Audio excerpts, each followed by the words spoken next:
सावन के महीने में 2 लोटा जल महादेव जी को चढ़ाने के लिए जाओ, तब 3 चीजें अपने अंदर धारण करना।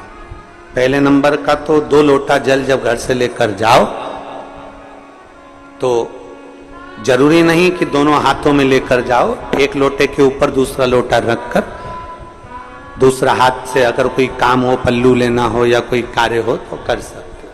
के ऊपर एक लोटा रखकर भगवान की भक्ति धारण करते हुए 3 चीजों में एक चीज जल 2 लोटा, दूसरा श्री शिवाय नमस्तुभ्यम का जाप पूरे सावन के महीने में से कम 5 दिन ऐसे निकालना कि बेलपत्री के पेड़ की छांव में बैठकर हम श्री शिवाय नमस्तुभ्यम की कम से कम 1 माला जरूर कर लें, जरूर। और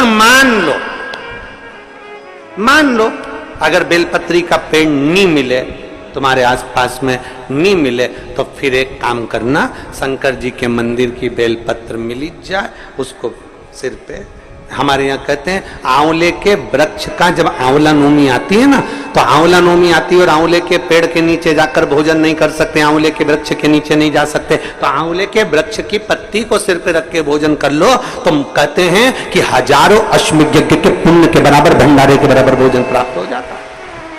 आंवले के वृक्ष की पत्ती, तो वो बेलपत्र भी मस्तक पर बाबा को प्रणाम कर कर फिर वही बेलपत्र का आनंद करते हुए भाव से उस बेलपत्र को मात्र शीश से लगाई लिया ना, मस्तक पर चढ़ाई लिया ना, तो भी भगवान की अविरल भक्ति प्राप्त हो सकती, अविरल।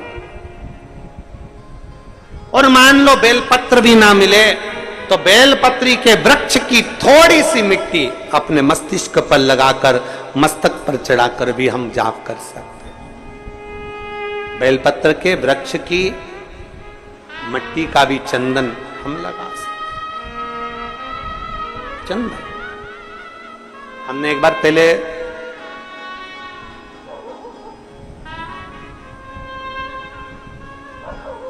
दो 2019 में एक बात कही थी, आपके स्मरण में है कि नहीं वो पता नहीं हमको, पर हमने कहा था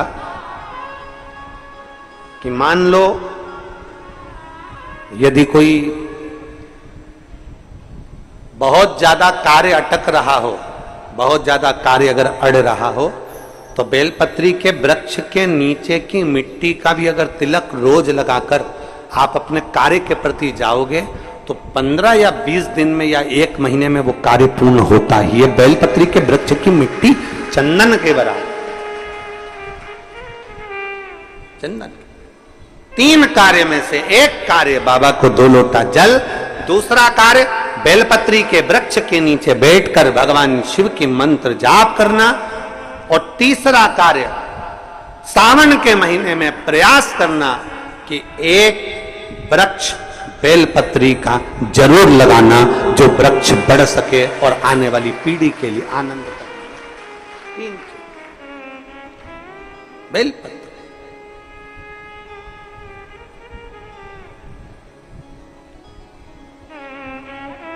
शिव का नाम लेकर, भगवान शंकर की स्तुति कर कर शिव के करीब,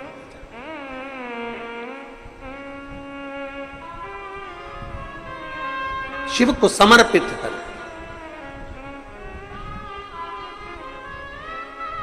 भाव से ये भाव रखकर लगाना कि हम जिंदा हैं तो बेलपत्री का पत्ता, बेलपत्र हम भगवान शिव को चढ़ा रहे हैं, बेलपत्र हम शंकर को चढ़ा रहे हैं।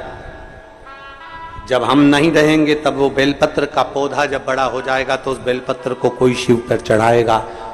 हमारे मरने के बाद भी हमारी बेलपत्र शंकर को चढ़ती रहेगी और हमारा कल्याण होता रहेगा। समर्पित कर,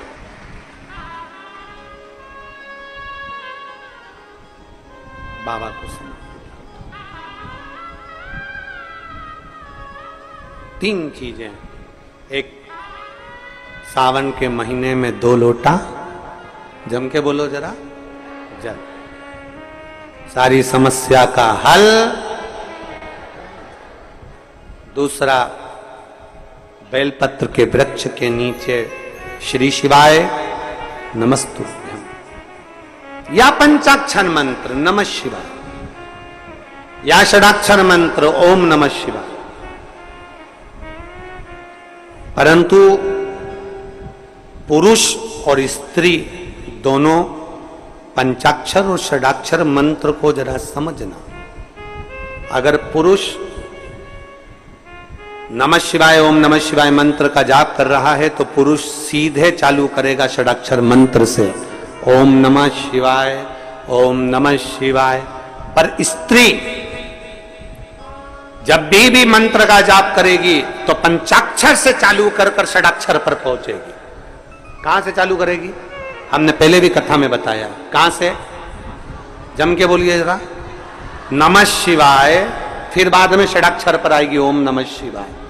नमः शिवाय ओम नमः शिवाय, नमः शिवाय ओम नमः शिवाय, नमः शिवाय ओम नमः शिवाय, नमः शिवाय ओम नमः शिवाय। पुरुष ओम नमः शिवाय ओम नमः शिवाय ओम नमः शिवाय जप सकता, पर स्त्री पंचाक्षर से चालू कर कर षडाक्षर पर पहुंचेगी और पुरुष षडाक्षर से चालू कर देगा ओम नमः शिवाय ओम नमः शिवाय ओम नमः शिवाय ओम नमः शिवाय ओम नमः शिवाय। ये पुरुष चालू कर दिया, पर स्त्री जब जपेगी नमः शिवाय ओम नमः शिवाय ओम नमः शिवाय ओम नमः शिवाय, पंचाक्षर से चालू करा।